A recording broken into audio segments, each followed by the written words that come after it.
What's going on, everybody? This is Brian Mazique, aka UniqueMazique, the hardest working man in sports and gaming, and we're back with another episode of At Me Bro. This is episode 10. I'm proud of myself, and mostly I'm proud of me. I'm not really proud of Nelson, but how you doing anyway, Nelson?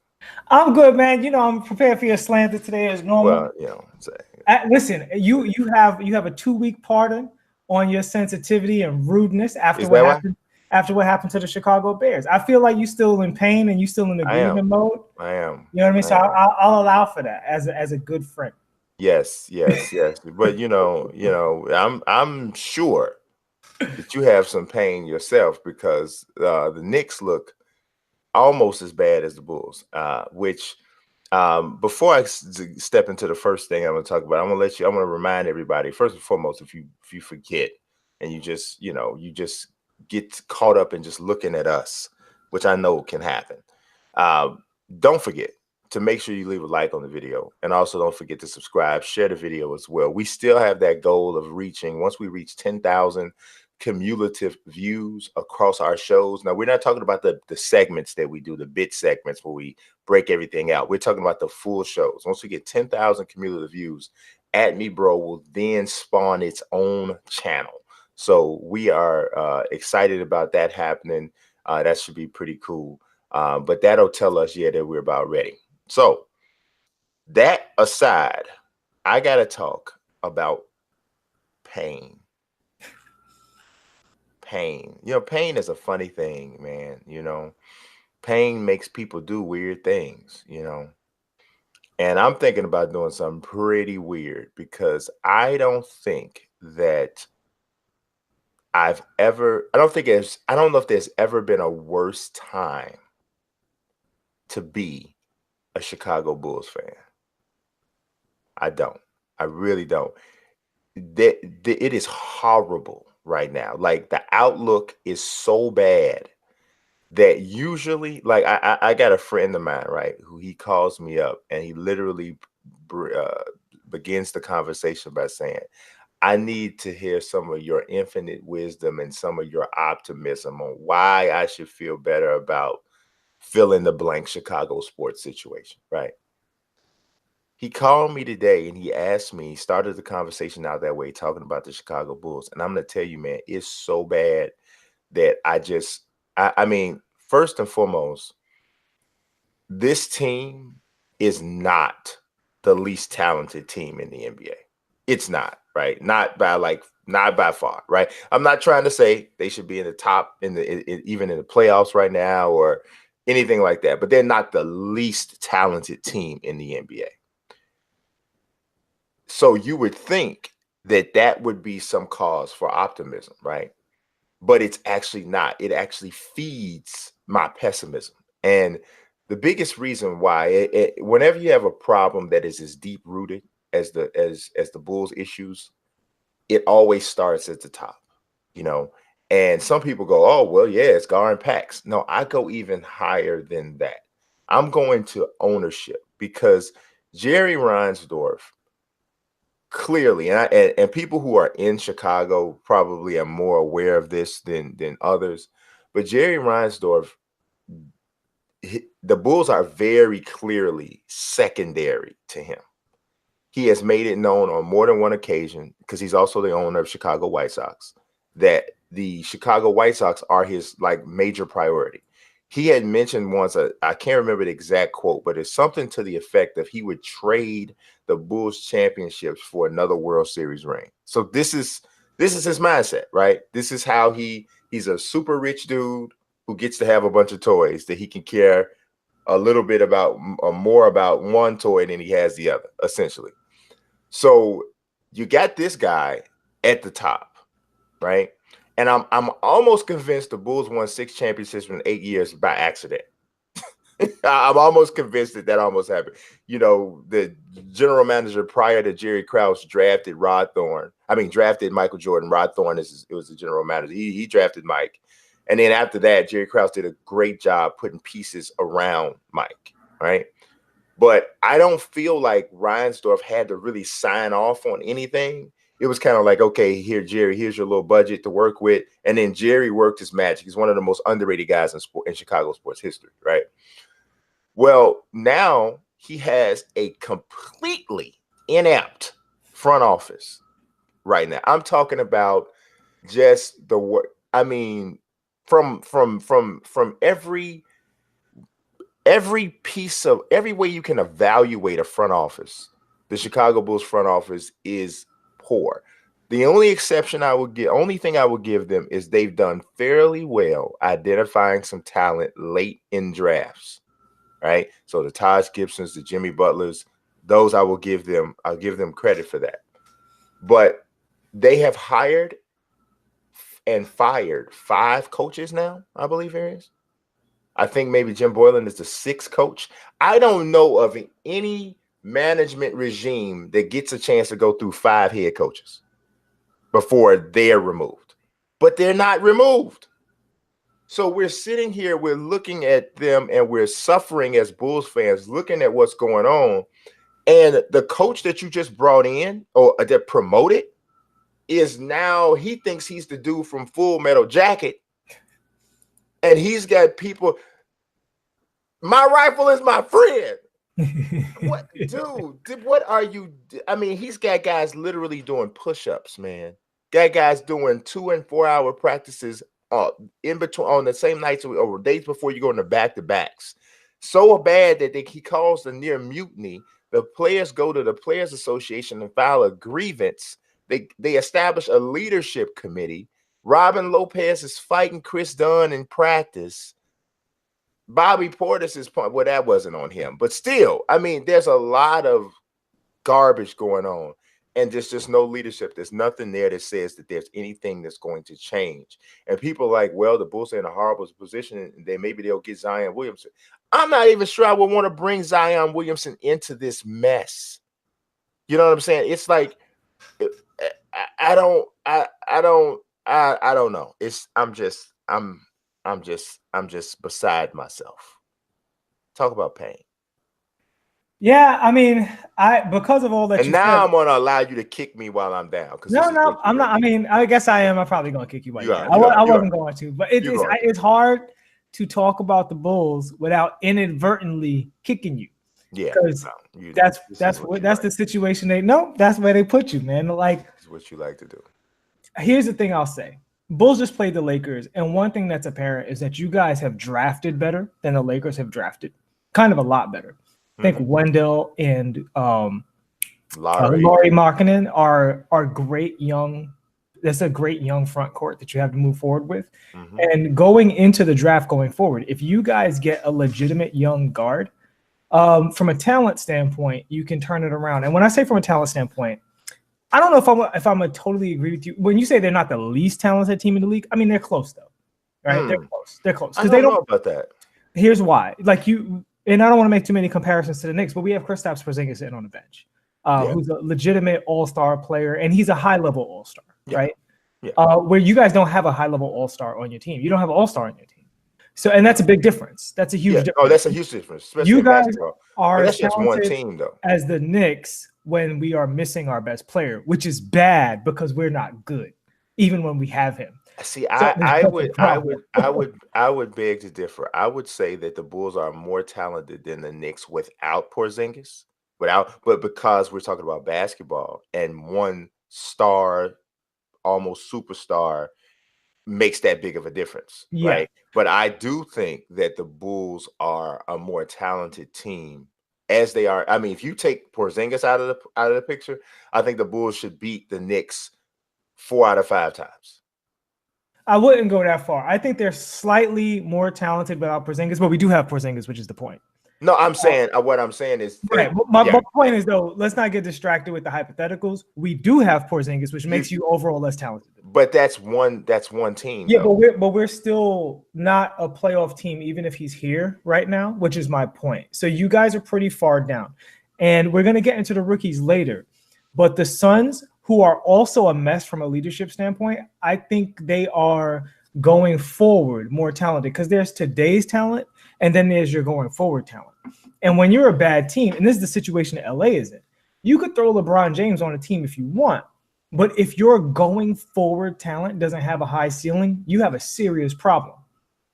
I don't see how you can say that the Suns roster going forward, going backwards, going side to side, going whatever direction they want to go is more talented than what the Bulls have on their roster. And I'm Because not Devin Booker and DeAndre Ayton project to be very, very high level all-stars. Devin Booker and DeAndre Ayton are very talented players, but beyond them, I'm trying, and I don't think that you can put either of them in terms of, I don't think you can have either of those two guys having the same level of impact as Porzingis. So I don't think you can, I don't know that DeAndre Ayton projects to be that much better than Lauri Markkanen and Wendell Carter Jr. I don't think, and then you got Devin Booker, who obviously, yes, projects higher than Zach LaVine, but that's all that Phoenix has. I think most NBA executives would trade your entire roster, with the exception of maybe Lauri Markkanen, for Devin Booker. But that haven't been. I mean, Devin Booker is he's one of the most yeah, he's one of the most sought after young, and he can play point, which is crazy. He's already looking in many ways like a young James Harden, which James playing incredible right now. So, but we're talking about a young James Harden, right? So earlier James. Point being though, the problem with your roster is you guys don't have an entirely young team, and the veterans that you have don't look like they'll be good for your team going forward. Oh, that's no question. That's no question. And that's the problem. See, New York and Phoenix you guys are like Cleveland to a degree. Your veterans and your young players are on completely different pages, which is not good. And when I say different pages, I don't just mean like in the locker room. I know what you mean. They have different goals. Like overall, exactly. Yeah. I don't know if there's a future where Jabari Parker and Zach LaVine are, in the roles that they're supposed to be relative to Markkanen and Wendell Carter and whoever you guys draft this year. I think those guys will have to be moved at some point. Now, Jabari has a shorter contract, so it's not that big of a deal. He won't be there at next year. But Zach LaVine is a problem because he's the quote unquote best player on the squad. Now, I think Lauri Markkanen is the best player. No, Lauri Markkanen is the best player. But Zach LaVine is the quote unquote best player. You know what I'm saying? He's the air quotes best player. He's the guy who thinks he's the best player. He's the guy who will score the most consistently.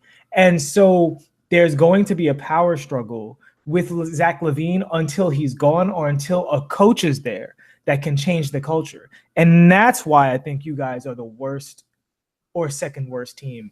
Well, I don't know. Cleveland is in a really awful position right now. Cleveland's the Bulls have more talent than Cleveland. The Bulls have more talent than Atlanta. They have more talent than Atlanta. I mean, they have more talent than Atlanta. Well, again, when we say talent, we mean going forward. And so I'm taking Zach LaVine off the table because I don't think he's positive talent for your squad, for what you guys need.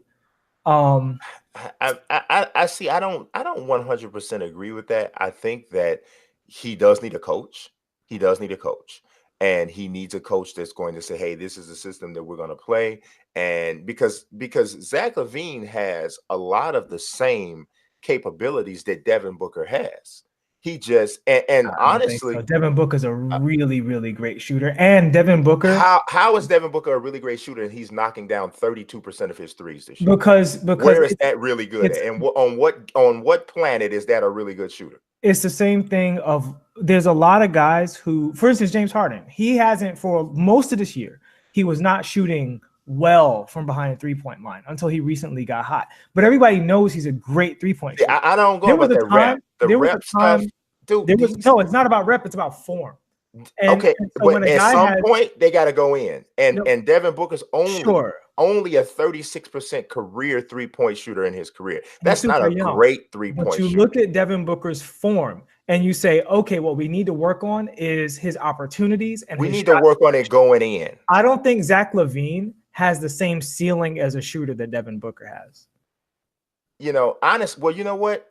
That may be the case, but Devin Booker would never be the athlete because they both Zach is. Yeah, but I don't think athleticism at Zach LaVine's size is that big of a deal. What? Not How is that not? How is that? I because, mean, beating guys off the dribble is not that big of a deal if you're a 2-guard. well, no, I think when it comes to beating guys off the dribble, Devin Booker and Zach LaVine will be roughly in the same place going forward because Devin Booker is bigger than he is. So it's a trade-off. Okay, but I don't think Devin Booker. How about this? Devin Booker has been in the league for 4 seasons, but this is Devin Booker's 4th season. This is Zach LaVine's 5th season. Okay, so comparable time in the league. Zach LaVine is a clearly better 3-point shooter from a percentage standpoint than Devin Booker. Clearly, Zach LaVine's a 37% free throw shooter, and Devin Booker's just under 36%. He's a better and Zach LaVine shoots a higher percentage from the field overall. I'm talking about career. I'm not talking about. I think they're too young to discuss career. I think when you talk about these 4 guys, and 5 years. It's all about projection. Yeah, well, sometimes projections are broken. I think to your point with Zach, and here's where I think almost I would put this in favor for your argument. With Zach, I would say 5 years is the marker where I think you calcify guys and you say you are what you are. And I think Zach might be in that place.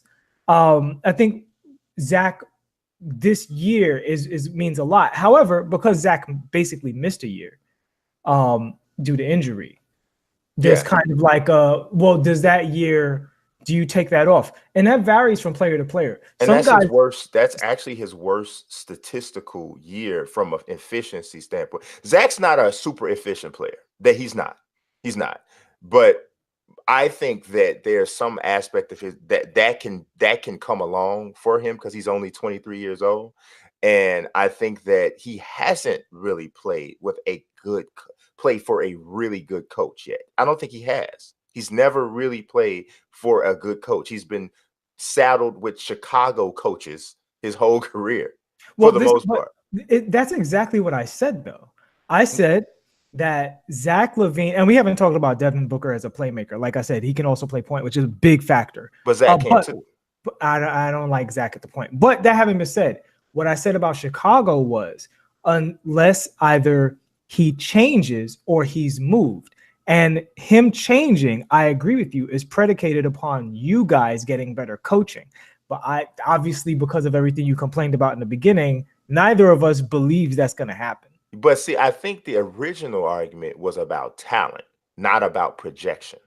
No, my point is the talent is attached to projection because it is. But what I'm saying, at their ages, when we start talking about projection, we're already talking about overall development, coaching, that whole nine.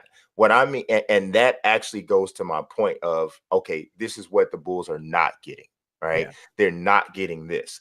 When I mention talent and them not being the least talented bunch, that is more of an indictment on what they're not getting, because there is enough there for the Bulls to at least be showing promise. There's enough talent on this roster that if there were the right leadership in place, the right head coach in place, that the Bulls could be showing promise. We saw it last year, and all of these pieces weren't even there. Last year, the Bulls had hit a run where they pretty much ruined their tanking, their whole tanking initiative. They run I think it was something like 7 out of 10. They beat Golden State, I believe, they had a chance to beat Golden State, and then Chris Dunn dunks and falls on his face and misses the last 45 seconds of the game. They were right there in that game, and that was in the midst of their 7-10 stretch. So that was a point where you see some promise. You're like, okay, well, I know the team isn't there yet, but we're showing in spurts, this is what you can do. There's been no spurts. There's been no spurts. It's just been sputters pretty much for the entire season. And to me, I don't think that's as much on the talent. I think it's more on the lack of coaching. How could I be weak? I'm rather unique.